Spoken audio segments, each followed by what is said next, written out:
Learning outcomes. After studying this module, you shall be able to know the meaning of leadership. Learn how leadership originated in India. Identify the various qualities of a good leader. Differentiate between leader and a manager.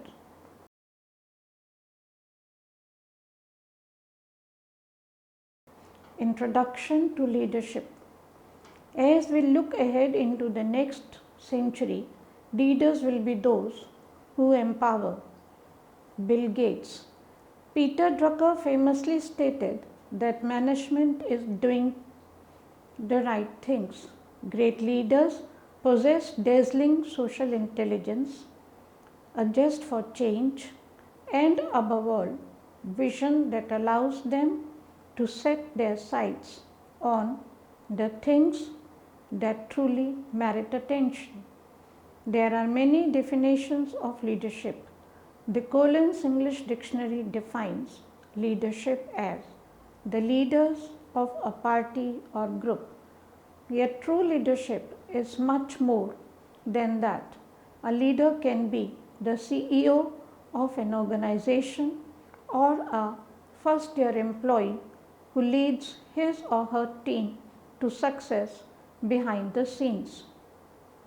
A leader might lead through official authority and power, yet just as often great leaders lead through inspiration, persuasion, and personal connections. So, what is leadership? One great definition is leadership is the art of leading others to deliberately create a result that would not have happened otherwise. It is not just the creation of results that makes good leadership. Good leaders are able to deliberately create challenging results by enlisting the help of others. They can single handedly turn failing companies into Fortune 500 organizations. They can change company cultures. Good leadership is an essential key to corporate success.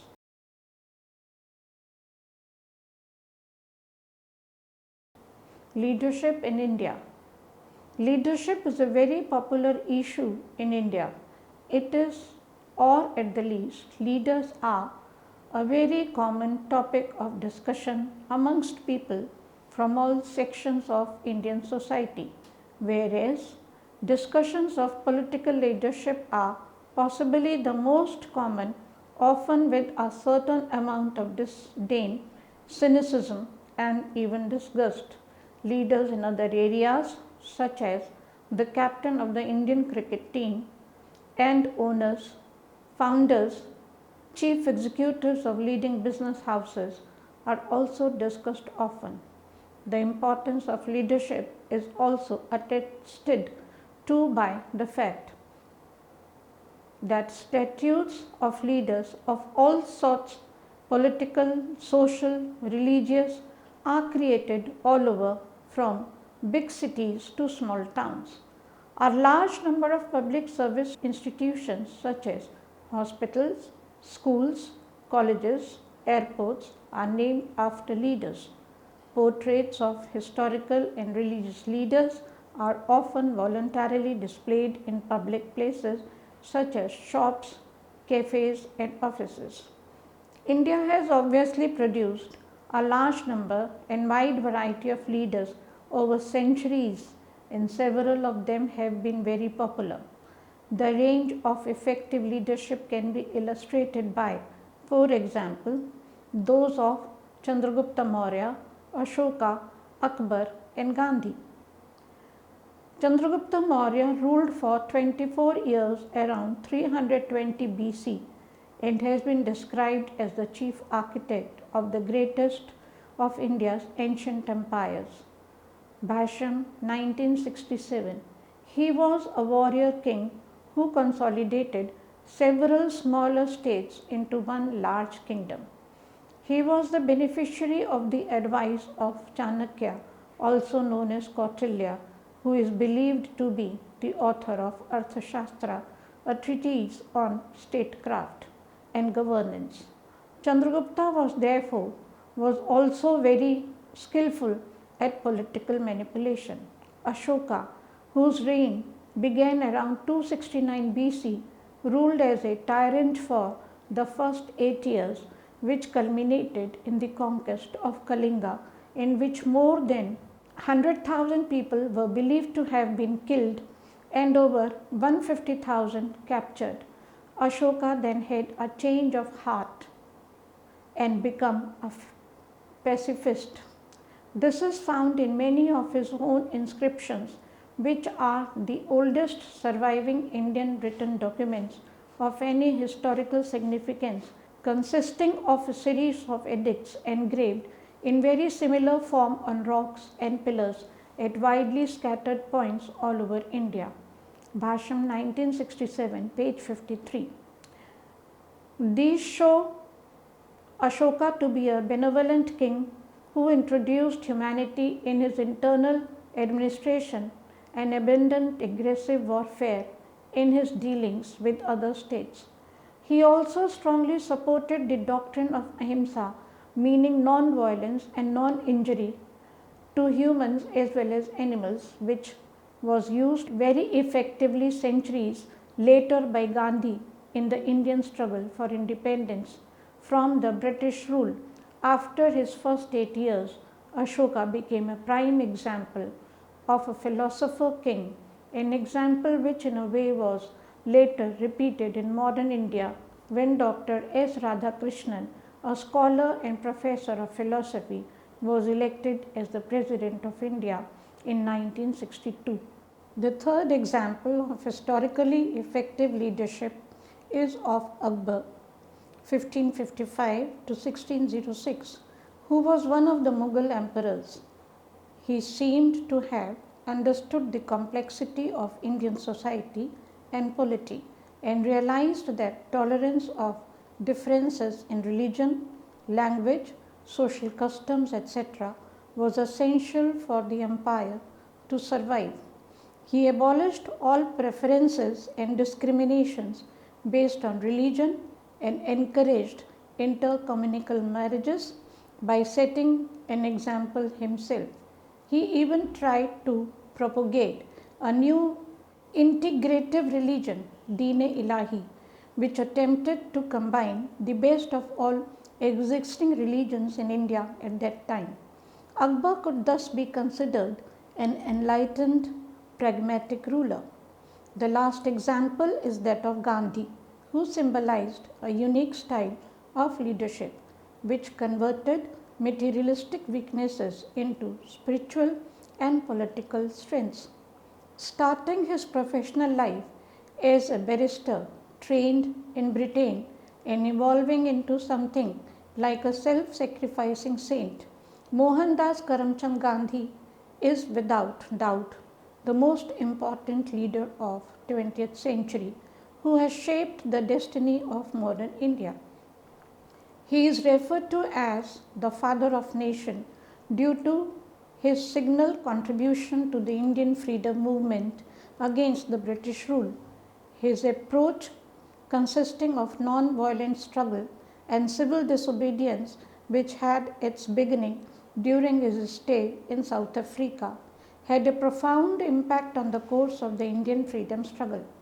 His concept of satyagraha, literal translation meaning insistence on truth, has found a permanent place in the industrial relations scenario in India as a common method of protest by unions and dissatisfied employees. It often takes the form of the employees sitting down and refusing to move unless their demands are met or satisfactory negotiations are concluded. Gandhi's statues are found in almost all cities and towns. Roads and public buildings are often named after him. His birthday is observed as a national holiday, and his philosophy and teachings are invoked on numerous public occasions, though very little of it is followed in practice. It is not easy to label Gandhi's leadership style, but charismatic, inspirational, visionary, and value based come closest to capturing the essence of his impact on the multitude of his followers.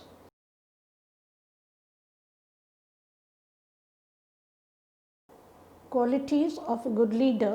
What makes a good leader? Here are some of their most important qualities, characteristics, or traits. Many leaders are competent, but few qualify as remarkable.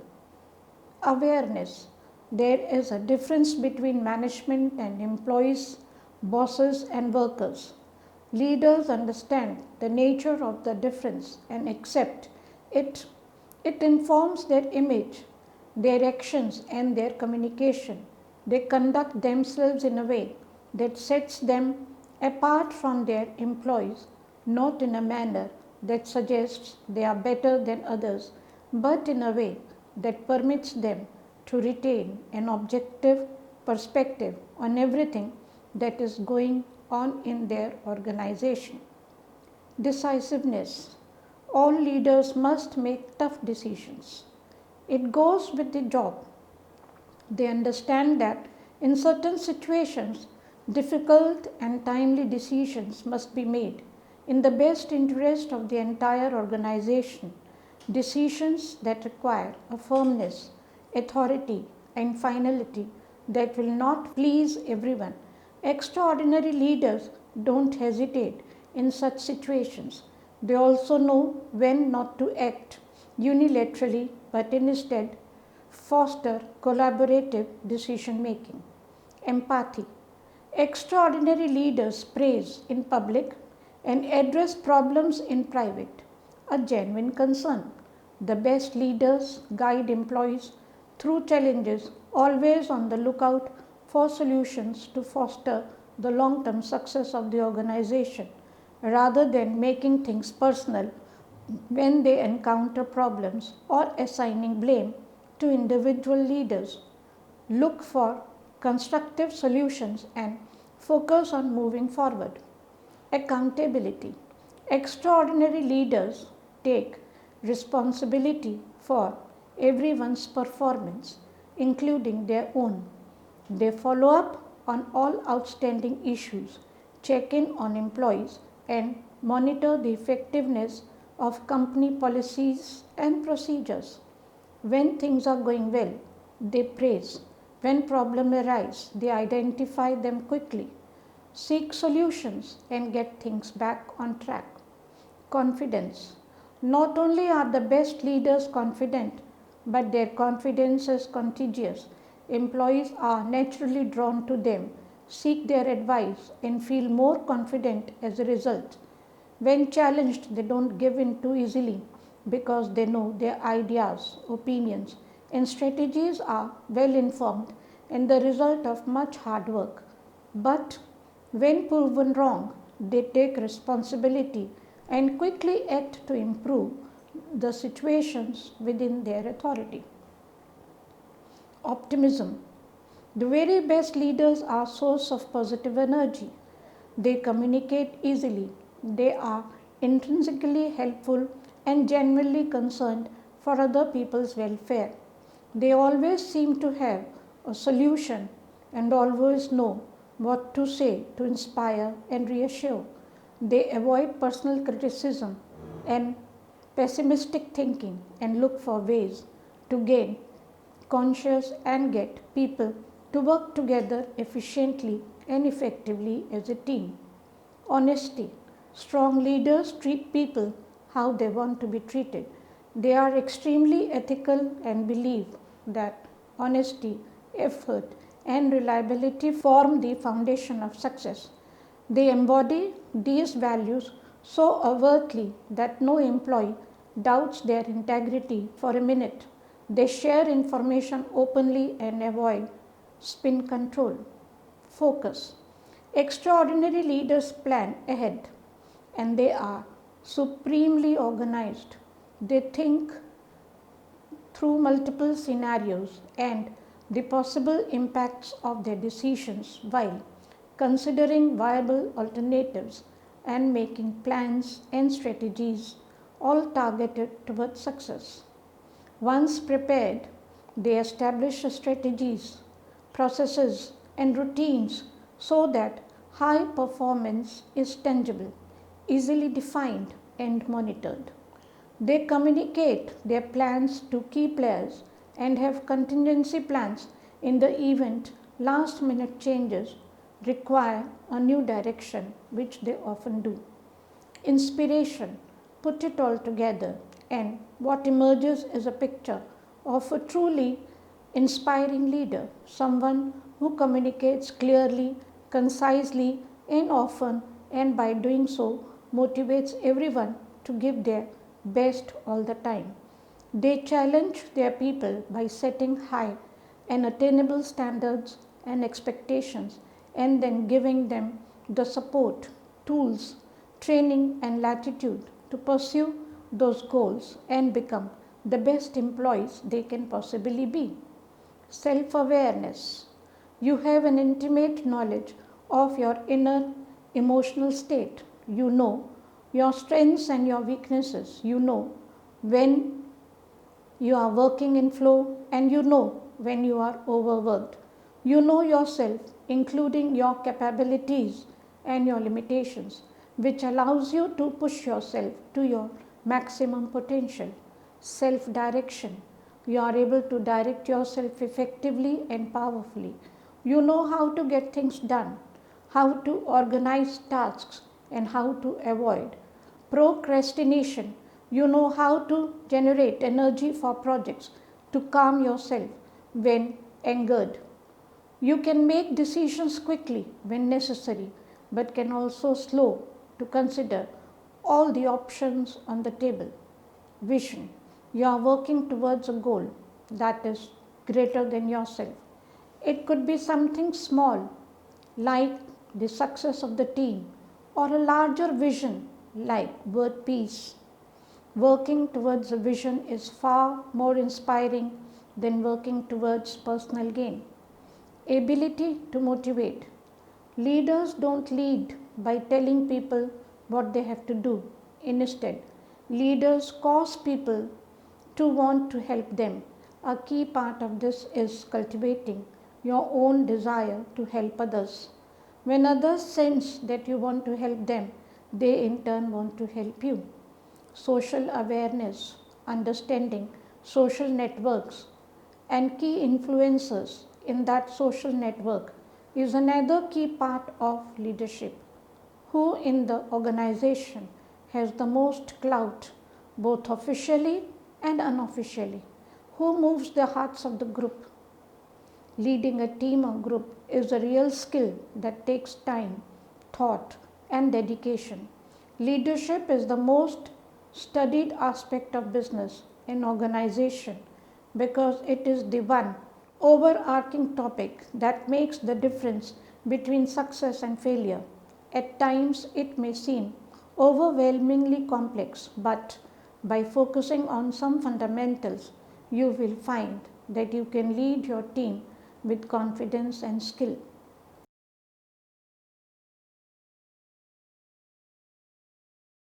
Leader versus manager. Leadership refers to an extremely wide range of roles that have profound influence on the world. The range is so wide, in fact, that sometimes the team leadership seems to include almost everyone.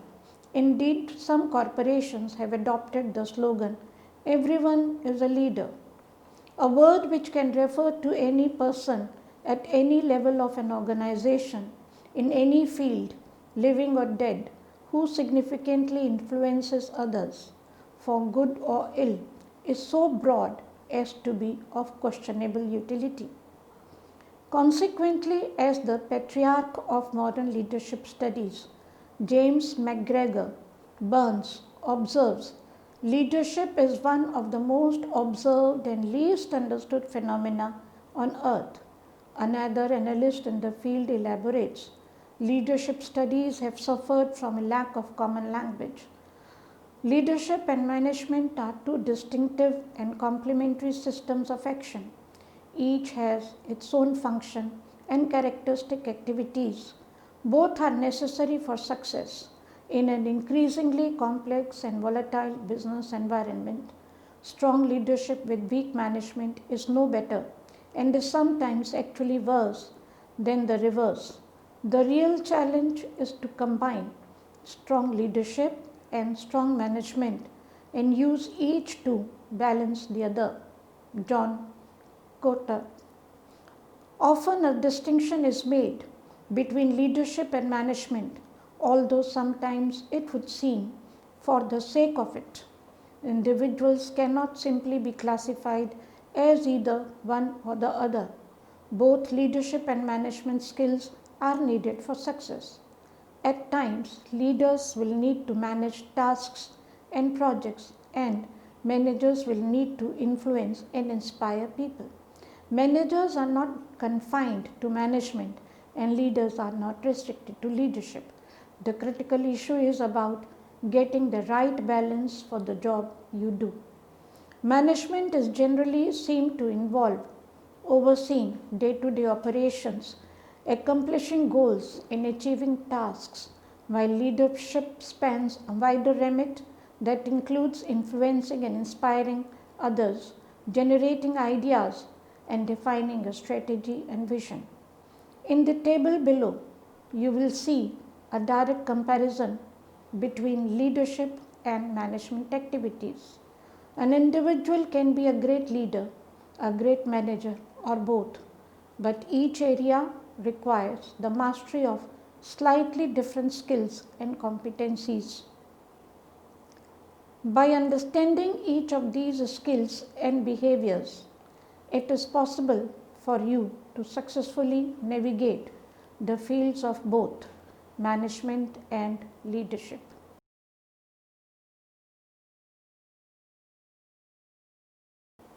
Let us summarize. Management is about getting things done. Leadership is about achieving goals by creating a direction for a business and inspiring employees to take initiative and make the right decision. Enterprise managers need the skills to motivate, lead, and influence others. Enterprise aims to employ people who can take on a leadership role and help to grow the business for the longer term. Its management and training programs help to provide employees with the skills necessary to lead others.